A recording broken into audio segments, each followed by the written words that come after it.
announcement. It would be acquiring internet technology company TSS Managed Services. The technology consulting firm says it will pay for the acquisition in a cash and equity deal worth 130.5 million rand.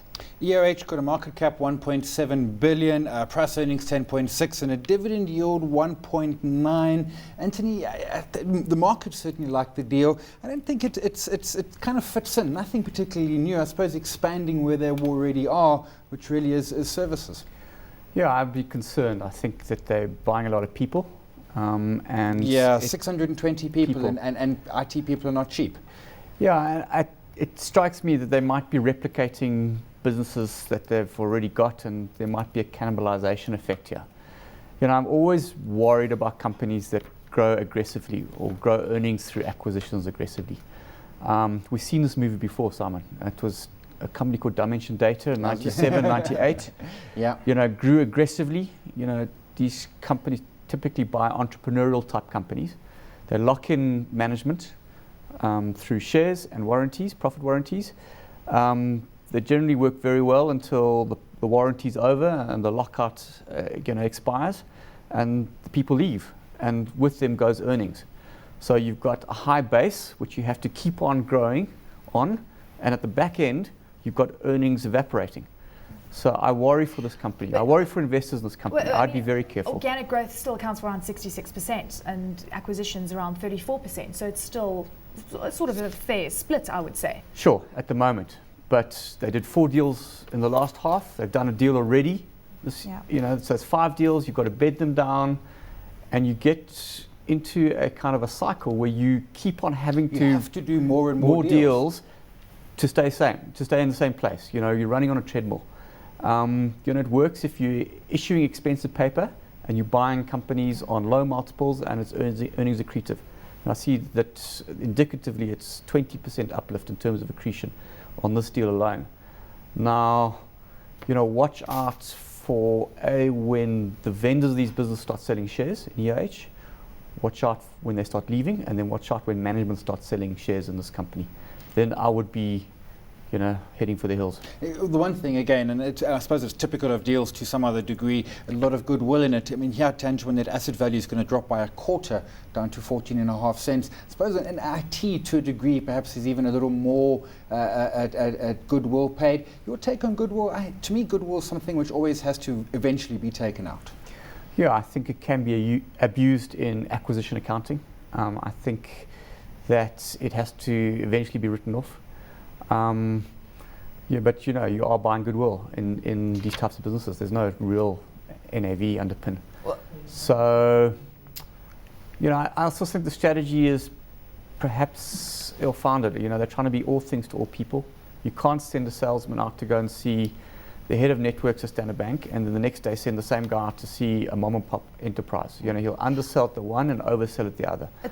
It's so interesting because we keep seeing the negative aspect from, you know, with regards to these technology companies, that they're usually just exposed to 1 or 2 or very few customers. We're looking at 2,500 customers. Surely that is a positive, and I can hear that you're alluding to perhaps that they've overstretched themselves in a sense. Yeah, I mean, how much of, you know, how much can they grow in terms of the existing offering? I mean, that to me is key. You know, I don't see them being able to plug on, you know, hugely innovate or different or distinctive businesses indefinitely. You know, I think at some stage they're going to start replicating and cannibalizing, as I said earlier. Yeah. And I would just, you know, be hesitant to buy the story, you know, regardless. Fantastic. Okay, so Simon, your view, hot or not? The acquisitions worry me. The goodwill worries me. It's earnings positive, but I'm going to take a not hot. Not hot. Mr. Durham. Not hot for me. Not hot. Okay, let's delve into the next stock. Pinnacle Technology will acquire a further 40% stake in DataNet for close to 17 million rand. The transaction will be settled through cash as well as the issuing of ordinary shares to the sellers. Pinnacle Technology Holdings, market cap 1.7 billion, price earnings 9.8, dividend yield 1.7. And this is the one stock, I think, which is most often, when we say to someone what's their hot stock, they've thrown Pinnacle Technology at us.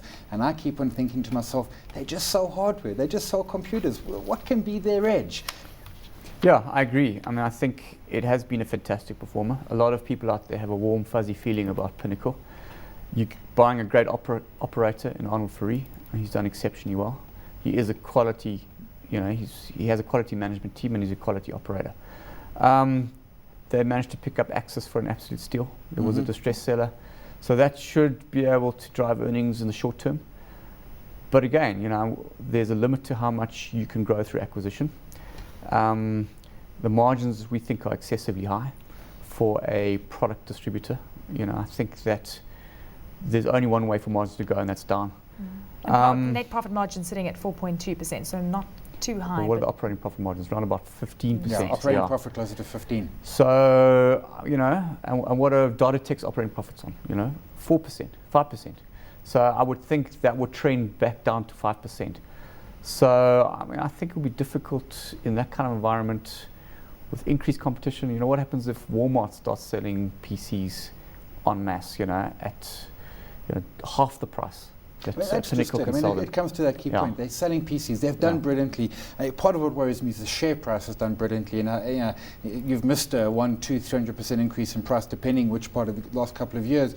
But it comes back to it's just PCs. It's the same problem with Mustech has, where it's the barrier to entry. It's incredibly low. It's a couple of relationships and handshakes. If you offer a CEO a really good deal, they're going to switch in a minute. Yeah, you don't have exclusivity in terms of the products they distribute.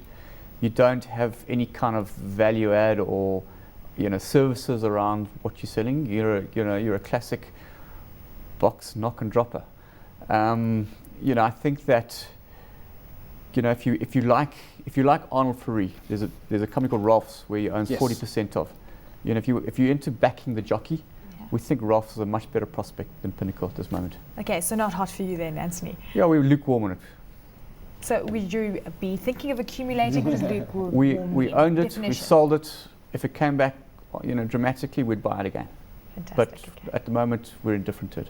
Mr. Brown? I think I could maybe be liking it closer to 7 than 9. The price bothers me. It's run immensely hard. If I'm not mistaken, Canada Asset Managers their preferred pick. They like it. I mean, almost every time we have Seppo and he looks at it and he says, yep, this is a stock that he wants. The inventories have gone high. Their margins are really, really juicy. But I think, as Anthony raised a really good point there, are they sustainable? That would worry me a whole bunch.